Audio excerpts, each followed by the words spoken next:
आप सभी का स्वागत है हमारे YouTube चैनल पर। आज जानेंगे कि भगवान श्री कृष्ण द्वारा बसाई गई द्वारका नगरी के डूबने के पीछे का रहस्य, द्वारका नगरी का क्यों निर्माण हुआ, मथुरा से भगवान को द्वारका क्यों जाना पड़ा।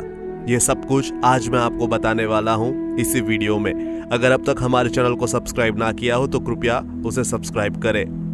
आज से लगभग 5000 साल पहले श्री कृष्ण ने मथुरा छोड़कर द्वारका का निर्माण विश्वकर्मा के हाथों करवाया था।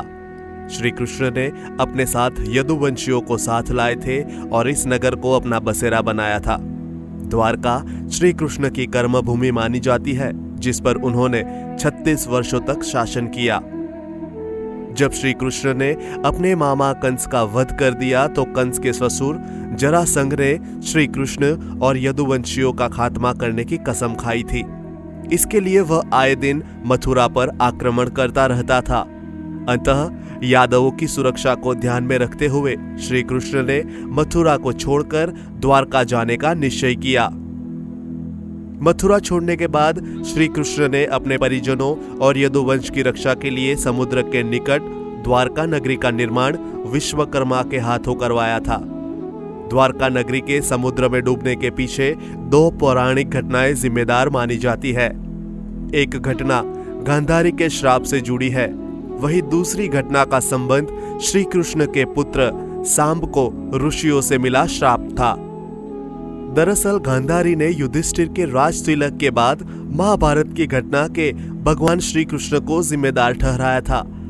अपने पुत्र के मारे जाने के दुख और क्रोध की अग्नि में जलती हुई गांधारी ने श्री कृष्ण को श्राप देते हुए कहा था कि जिस प्रकार मेरे कुल का नाश तुमने किया है और मुझे दुख दिया है, उसी प्रकार तुम्हारे कुल का भी नाश हो जाएगा। दूसरी घटना का संबंध ऋषियों द्वारा श्री कृष्ण के पुत्र सांब को दिया गया श्राप था।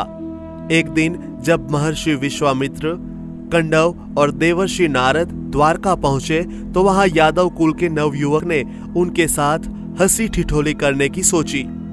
हंसी मजाक के उद्देश्य से वे श्री कृष्ण के पुत्र सांब को एक स्त्री वेश में उन सभी ऋषियों के पास ले गए। वे नवयुवक कहने लगे कि ये स्त्री गर्भवती है, क्या आप बता सकते हैं कि इसके गर्भ से कौन उत्पन्न होगा। ऋषियों ने नवयुवक को ऐसी बातें करते देखा तो उन्हें अपना अपमान महसूस हुआ।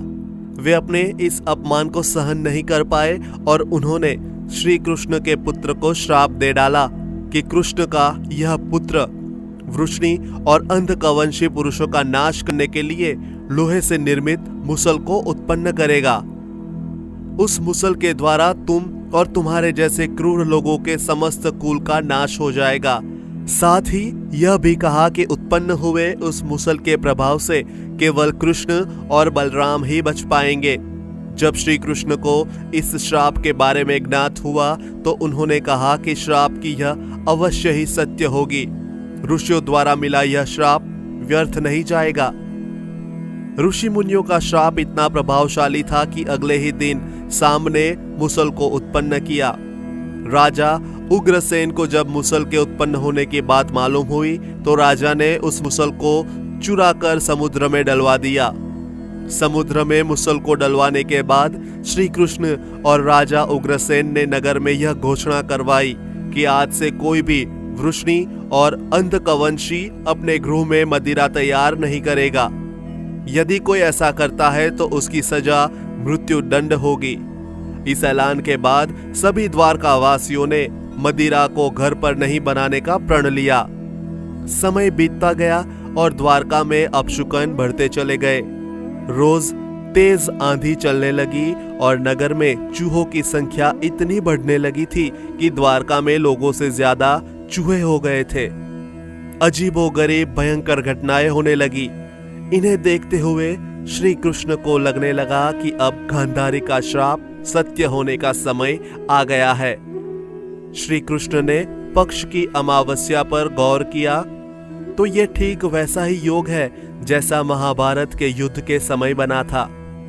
गांधारी के श्राप को सत्य में परिवर्तित करने के लिए श्री कृष्ण ने यदुवंशियों को तीर्थ करने का आदेश दिया।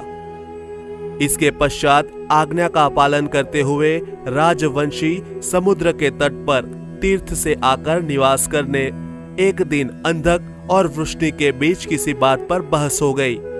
उपहास और अनादर इतना अधिक बढ़ गया कि दोनों ने एक दूसरे पर हमले करना और वध करना शुरू कर दिया। इस दौरान ऋषियों का श्राप इस तरह सत्य हुआ कि सांब ने जिस मुसल को उत्पन्न किया था उसके प्रभाव से मैदान में मौजूद खड़ी एरका घास को लड़ाई के दौरान उखड़ता उससे एक मुसल उत्पन्न होने लगता। वह मुसल बहुत शक्तिशाली था जिसके केवल एक वार से मृत्यु संभव थी। इस तरह वहां मौजूद सभी लोग मारे गए। जब श्री कृष्ण उस प्रभास क्षेत्र में पहुंचे तो अपने परिजनों को मृत देखकर अत्यंत दुखी हो गए। क्रोध में आकर श्री कृष्ण ने वहां खड़ी घास को उखाड़ा तो वह मुसल में तब्दील हो गई। इसके बाद श्री कृष्ण ने उस मुसल से वहां मौजूद जीवित लोगों पर वार कर दिया, क्योंकि इन लोगों ने अपने ही लोगों को मारा था। श्री कृष्ण ने वासुदेव जी को इस संहार के बारे में बताया और कहा कि आप स्त्रियों और बच्चों को लेकर अर्जुन के साथ हस्तिनापुर चले जाइए। इसके बाद श्री कृष्ण प्रभास क्षेत्र में पहुंचे तो उस समय उनके बड़े भाई बलराम जी ध्यान मुद्रा में थे। श्री कृष्ण को देखकर बलराम के शरीर से शेषनाग निकले और समुद्र में चले गए। फिर श्री कृष्ण श्राप और नरसंहार के बारे में विचार करते हुए इधर उधर घूमने लगे। घूमते हुए वे पेड़ के नीचे विश्राम करने के लिए बैठे।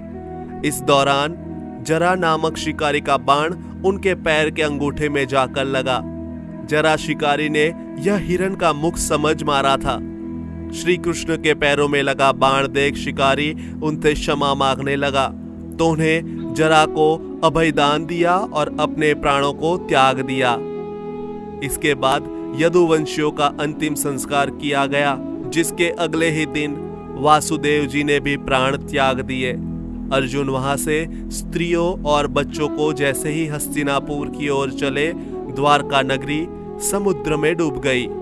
आज भी यहाँ पर भगवान श्री कृष्ण और रुक्मणी से संबंधित प्राचीन द्वारकाधीश मंदिर अवस्थित है।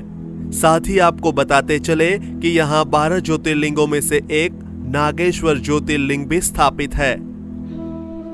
आपको ये जानकारी कैसी लगी कमेंट्स में हमें जरूर बताइएगा। अपने दोस्तों के साथ ये शेयर करना बिल्कुल ना भूलें। हमारे चैनल को सब्सक्राइब करें। जल्द ही मिलते हैं एक नई जानकारी के साथ। जय श्री कृष्ण।